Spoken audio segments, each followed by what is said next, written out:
Yang terhormat Bapak-bapak, Ibu-ibu, salam Pancasila.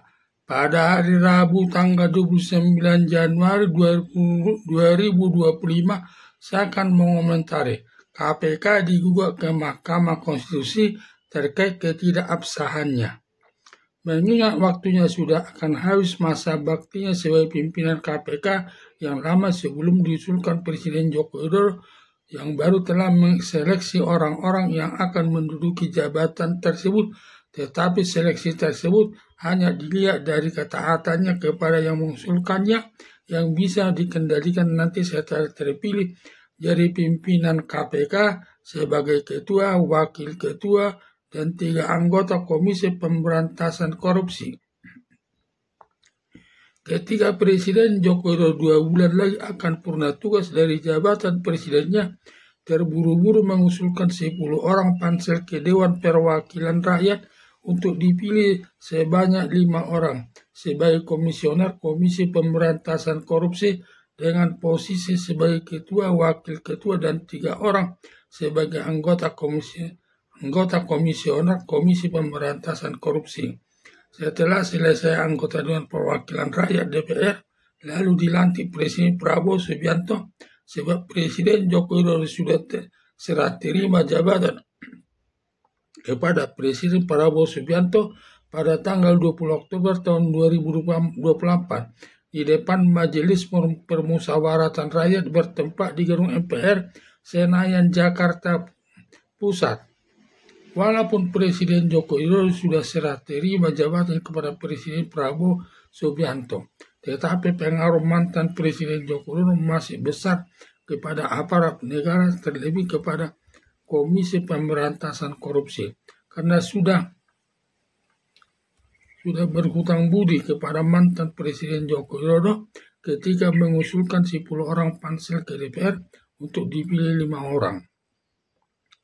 Padahal menurut pengacara Bonyamin Saiman bahwa Presiden hanya bisa mengusulkan calon pimpinan Komisi Pemberantasan Korupsi hanya 1 kali selama tugasnya 1 periode. Padahal Presiden Joko Widodo sudah pernah mengusulkan pimpinan Komisi Pemberantasan Korupsi tahun 2019 berakibat pimpinan Komisi Pemberantasan Korupsi yang baru tidak sah karena Ketua Komisi Pemberantasan Korupsi yang sekarang masa tugasnya dari tahun 2024 sampai tahun 2029 seharusnya Presiden Prabowo Subianto yang mengusulkan 10 pansel yang sesuai keinginan ke Dewan Perwakilan Rakyat untuk dipilih 5 orang sebagai ketua, wakil ketua, dan 3 wakil ketua komisioner Komisi Pemberantasan Korupsi.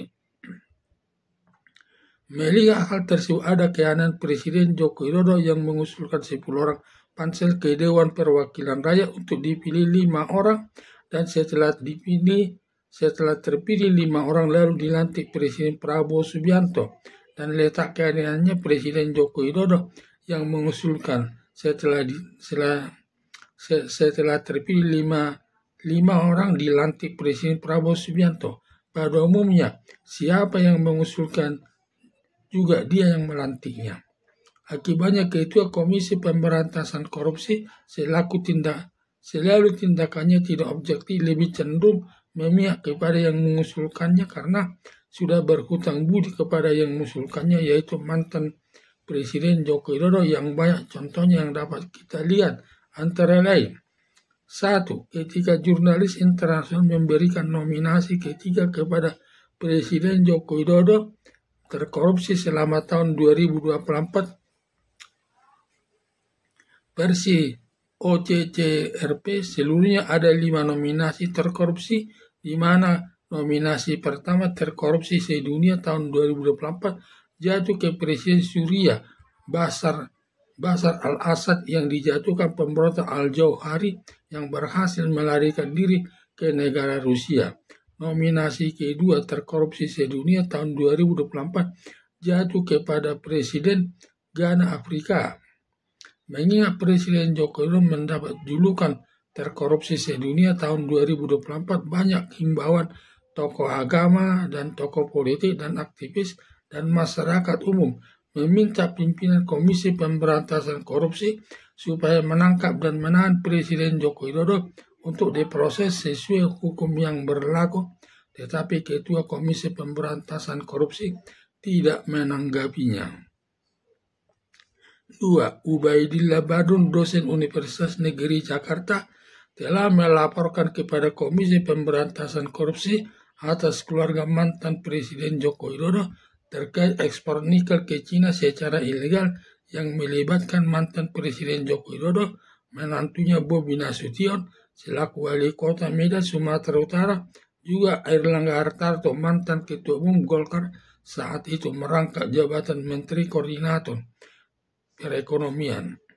Pembelian saham lebih 100.000 lembar senilai lebih 10 miliar langsung ada menjadi duta besar yang melibatkan Wakil Presiden Gibran Rakabuming, serta Kaisang Pangarap penggunaan pesawat private jet bersama istrinya ke Amerika Serikat dengan biaya sewanya 8 miliar masuk perbuatan gratifikasi atau masuk perbuatan korupsi.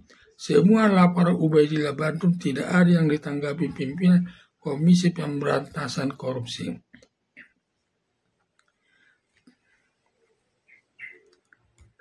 Tetapi giliran kepentingan mantan Presiden Joko Widodo dalam tahun 2022 disakiti Megawati Soekarno Putri sebanyak 2 kali, yaitu pertama kali ketika Presiden Joko Widodo minta jabatan Presiden 3 periode atau berlanjut sampai tahun 2027 dengan alasan saat itu sedang musim COVID-19.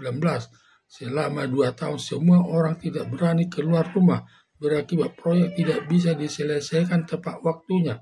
Untuk menyelesaikannya dibutuhkan 2 tahun lagi untuk menyelesaikannya. Tetapi Megawati Soekarno Putri menolaknya karena menjabat presiden yang dibenarkan konstitusional hanya 2 periode, sedangkan 3 periode melanggar konstitusi. Padahal Presiden Joko Widodo sudah menjabat presiden selama 2 periode, yaitu periode pertama tahun 2014 dan periode kedua tahun 2019. Sejak saat itu, hubungan Presiden Joko Widodo tidak baik dengan Megawati Soekarno Putri selaku Ketua Umum Partai Demokrasi Indonesia Perjuangan. 2. Ketika Presiden Joko Widodo dan Wakil Presiden Gibran Rakabuming sebagai kader Partai Demokrasi Indonesia Perjuangan telah mengkhianati Megawati Soekarno Putri di luar sepengetahuannya, Wakil Presiden Gibran Rakabuming menjadi anggota Partai Golkar untuk mendampingi calon Presiden Prabowo Subianto, dan mantan Presiden Joko Widodo mendukungnya atas pengkhianatan Wakil Presiden dan mantan Presiden Joko Widodo kepada Partai Demokrasi Indonesia Perjuangan. Langsung Megawati Soekarno Putri memecat mantan Presiden Joko Widodo bersama Wakil Presiden Gibran Rakabuming sebagai anggota kader Partai Demokrasi Indonesia Perjuangan. Akibat pemecatan tersebut, mantan Presiden Joko Widodo sangat marah, berkeinginan menghancurkan Partai Demokrasi Indonesia Perjuangan lewat bantuan Ketua Komisi Pemberantasan Korupsi dengan menetapkan sebagai tersangka kader-kader Partai Demokrasi Indonesia Perjuangan. Pertama, Hasto Kristianto, Sekretaris Partai Demokrasi Indonesia Perjuangan, ditetapkan sebagai tersangka dengan tuduhan menghalang-halangi Komisi Pemberantasan Korupsi untuk menangkap Hasan Masiku terkait memberi sejumlah uang kepada Wahyu, anggota Komisi Pemilihan Umum, untuk dapat menduduki jabatan sebagai anggota DPR. Hanya saja aparat penegak hukum berhasil menangkap Wahyu yang sudah dihukum hakim dan sekarang sedang menjalani hukumannya di dalam lembaga pemasyarakatan sesuai putusan hakim. Sedangkan Hasan Masiku berhasil melarikan diri dan sampai sekarang Komisi Pemberantasan Korupsi belum berhasil menangkapnya. Kedua, Komisi Pemberantasan Korupsi telah menetapkan mantan Menteri Kehakiman Yasona Lawli sebagai tersangka serta dilarang bepergian ke luar negeri dan memanggil Megawati Soekarno Putri.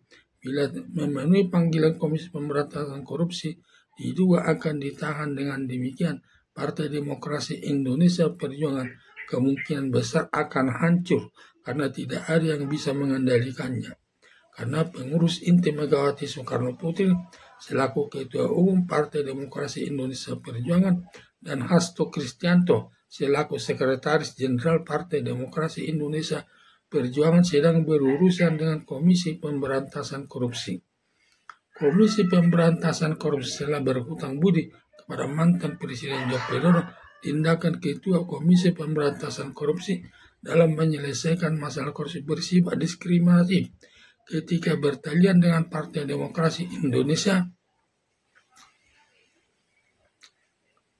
Perjuangan. Komisi Pemberantasan Korupsi langsung kader Partai Demokrasi Indonesia Perjuangan ditetapkan sebagai tersangka. Tetapi bila masalah keluarga mantan Presiden Joko Widodo dilaporkan Ubaidillah Badrun ke Komisi Pemberantasan Korupsi terkait ekspor nikel ke Cina secara legal dan pembelian saham senilai 10 miliar dan penggunaan jasa private jet yang masuk perbuatan gratifikasi masuk golongan perbuatan korupsi, walaupun laporan Ubaidillah Badrun sudah lebih 1 tahun, tetapi Komisi Pemberantasan Korupsi tidak berbuat apa-apa. Oleh karena itu, Ketua Komisi Pemberantasan Korupsi dalam menangani penyelesaian perkara korupsi sangat tidak adil lebih berpihak kepada mantan Presiden Joko Widodo akibat Komisi Pemberantasan Korupsi sudah berhutang budi kepada mantan Presiden Joko Widodo terkait pengusulan komisioner ke Dewan Perwakilan Rakyat yang sifatnya melanggar prosedur pengusulan kepada DPR. Harapan saya Presiden Prabowo Subianto membatalkan Ketua Komisi Pemberantasan Korupsi yang baru yang tidak sah pengajuannya ke DPR. Selanjutnya Presiden Prabowo Subianto mengusulkan 10 orang pansel ke DPR untuk dipilih sebanyak 5 orang baik sebagai ketua, wakil ketua, dan 3 anggota komisioner Komisi Pemberantasan Korupsi dengan harapan Komisi Pemberantasan Korupsi akan lebih objektif dalam menyelesaikan setiap perkara korupsi sesuai aturan hukum. Sekian dan terima kasih.